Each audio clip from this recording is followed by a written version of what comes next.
Hi friends, welcome to my channel Bhagya home food. నా channel మీరు first time watch చేస్తే కనుక please like చేయండి, షేర్ చేయండి, తప్పకుండా సబ్స్క్రైబ్ చేసుకోండి. పక్కనే ఉన్న బెల్ ఐకాన్ యాక్టివేట్ చేసుకోండి. దీని ద్వారా నేను చేసే ప్రతి వీడియో నోటిఫికేషన్ మీకు వస్తుంది. ఓకే ఫ్రెండ్స్, ఈరోజు స్టఫ్డ్ క్యాప్సికమ్ కర్రీ ప్రిపేర్ చేసుకుందాము. కర్రీ చాలా టేస్టీగా ఉంటుందండి. అలాగే ప్రిపేర్ చేసుకోవడం కూడా చాలా ఈజీగా అయిపోతుంది. క్యాప్సికమ్ని బెంగళూరు మిర్చి అని కూడా అంటారు. స్టఫ్ చేసుకోవడానికి మసాలాకు కావాల్సిన చూద్దాం. పల్లీలు, ధనియాలు, ఎండుమిర్చి, పచ్చి కొబ్బరి ముక్కలు, గసగసాలు, నువ్వులు ఇవన్నీ కూడా డ్రై రోస్ట్ చేసుకోవాలి. ప్యాన్లో 1 by 1 యాడ్ చేసుకుంటూ డ్రై రోస్ట్ చేసుకోవాలి. ఇవన్నీ పల్లీలు, ధనియాలు, గసగసాలు, నువ్వులు, కొన్ని ఎండుమిర్చి కూడా యాడ్ చేసుకుని రోస్ట్ చేసుకోవాలి.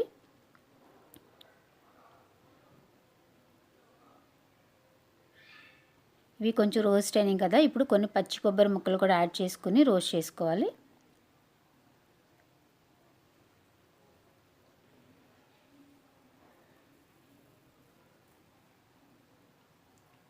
ఇవన్నీ రోస్ట్ అయిపోయినాయి కదా, మిక్సీ జార్లో తీసుకుందామండి. ఇవి కొంచెం వేడి చల్లగా అయ్యేలోపు మనం క్యాప్సికమ్ని కట్ చేసి పెట్టుకుందాము. క్యాప్సికమ్ని ఇలా మధ్యలో కట్ చేసుకోవాలి, ఎందుకంటే మసాలా స్టఫ్ చేసుకోవడానికి ఇలా మధ్యలో కట్ చేసుకోవాలి. ఎడ్జెస్ కట్ అవ్వకోకుండా ఇలా మధ్యలో కట్ చేసుకోవాలి. ఒక క్యాప్సికమ్కి నేనైతే 3 చోట్ల కట్ చేసుకుంటున్నాను. ఓకే, చూసారు కదా, ఎడ్జెస్ కట్ అవ్వకుండా ఉంటే మనం స్టఫ్ చేసుకున్న మసాలా అంతా కూడా క్యాప్సికంలో మధ్యలో ఉంటుంది. తినేటప్పుడు చాలా టేస్టీగా ఉంటుంది క్యాప్సికమ్. ఇక చూసారు కదా, అన్ని క్యాప్సికమ్ని ఇలా కట్ చేసుకోవాలి. కట్ చేసుకున్న క్యాప్సికమ్ని ప్యాన్లో కొంచెం ఆయిల్ యాడ్ చేసుకుని ఒక 5 minutes కుక్ చేసుకోవాలండి. ఎందుకంటే ఆయిల్లో కుక్ అయితే కొంచెం తొందరగా కుక్ అయిపోతుంది, అలాగే టేస్టీగా ఉంటుంది క్యాప్సికమ్. ఇప్పుడు ఒక మూత పెట్టేసి ఒక 5 minutes కుక్ అవనిద్దాం. క్యాప్సికమ్ కుక్ అయ్యేలోపు మసాలా గ్రైండ్ చేసుకుందాం. ఓకే, చూసారు కదా, మసాలా అంతా గ్రైండ్ అయిపోయింది. స్టఫ్ చేసుకోవడానికి ఒక 3 tablespoons దాకా ఒక బౌల్లో సపరేట్గా తీసుకోండి. ఇంకా మిగిలి ఉన్న మసాలాలో కొంచెం వాటర్ యాడ్ చేసుకుని పేస్ట్ చేసుకోండి. ఓకే, చూసారు కదా, గ్రైండ్ చేసుకున్న పేస్ట్ కూడా నేను వేరే బౌల్లో తీసుకున్నాను. అలాగే ఇంకో మిక్సీ జార్లో కొన్ని వెల్లుల్లి రెబ్బలు, పచ్చిమిర్చి ముక్కలు, ఆనియన్, టమాటో కూడా యాడ్ చేసి ఇలా గ్రైండ్ చేసుకోవాలి. క్యాప్సికమ్ కూడా మనకి కుక్ అయిపోయింది. వీటిని ఒక ప్లేట్లో సపరేట్గా తీసుకుందామండి. ఇప్పుడు అదే ప్యాన్లో కొంచెం ఆయిల్ యాడ్ చేసుకుని టమాటా, ఆనియన్ గ్రైండ్ చేసుకున్నాం కదా పేస్ట్, పచ్చిమిర్చి అన్నీ యాడ్ చేసుకుని ఆ పేస్ట్ అంతా కూడా దీనిలో యాడ్ చేసుకోవాలి. ఇది కొంచెం కుక్ అవ్వాలి. అది కుక్ అయ్యేలోపు మనం క్యాప్సికంలో మసాలా స్టఫ్ చేసుకుందాం. ఇలా చేతితోటి మధ్యలో క్యాప్సికమ్ మధ్యలో మసాలా అంతా కూడా స్టఫ్ చేసుకోవాలి.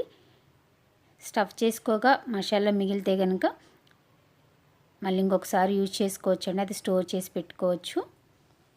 ఓకే, చూసారు కదా, అన్ని క్యాప్సికమ్లకి నేను ఇలా స్టఫ్ చేసుకున్నాను. ఆనియన్, టమాటో పేస్ట్ కూడా కుక్ అయిపోయింది. మసాలా వాటర్ వేసి గ్రైండ్ చేసి పెట్టుకున్నాం కదా, ఆ పేస్ట్ అంతా కూడా నేను దీనిలో యాడ్ చేస్తున్నాను. ఇది కూడా ఒక 2-3 minutes కుక్ అవనివ్వాలి.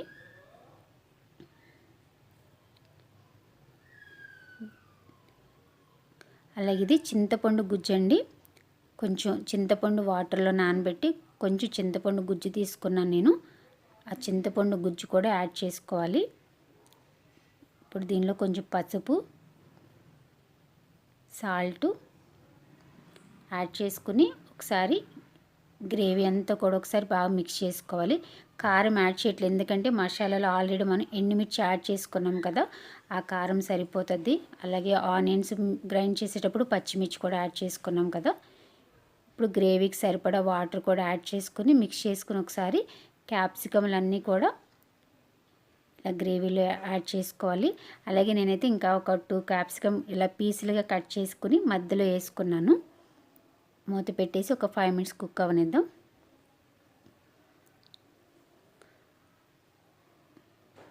చూసారు కదా, ఆల్మోస్ట్ చాలా వరకు కుక్ అయిపోయిందండి. మధ్య మధ్యలో క్యాప్సికమ్ ముక్కలు కూడా మనకి మంచిగా కుక్ అవుతాయి. తినేటప్పుడు చాలా టేస్టీగా ఉంటుంది అవి క్యాప్సికమ్ ముక్కలు. ఓకే, చూసారు కదా రెడీ అయిపోయింది క్యాప్సికమ్ కర్రీ మనకి కుక్ అయిపోయిందండి. దీనిలో ఫైనల్గా కొంచెం కొత్తిమీర యాడ్ చేసుకుని స్టవ్ బంద్ చేసుకుందాం. అంతే, రెడీ అయిపోయిందండి క్యాప్సికమ్ కర్రీ. చాలా టేస్టీగా ఉంటుంది క్యాప్సికమ్ కర్రీ. అలాగే ప్రిపేర్ చేసుకోవడం కూడా చాలా ఈజీగా అయిపోయింది కదా. క్యాప్సికమ్ కొలెస్ట్రాల్ని కంట్రోల్ చేయడానికి చాలా హెల్ప్ అవుతుంది అంటండి. అలాగే గొంతు సమస్యలు ఏదైనా ఉన్నా, గొంతు బొంగురు పోవడం, గొంతు లోపల నొప్పి ఉన్నా కూడా క్యాప్సికమ్ తింటే చాలా కంట్రోల్ అవుతుందంట. కాబట్టి క్యాప్సికమ్ కర్రీని తీసుకోవడం వల్ల హెల్త్ కూడా చాలా మంచిది. ఓకే ఫ్రెండ్స్, చూసారు కదా. ఈ వీడియో మీకు నచ్చినట్లయితే మీరు కూడా తప్పకుండా ట్రై చేసి టేస్ట్ చేసి కింద కామెంట్ సెక్షన్లో చెప్పండి. Thanks for watching.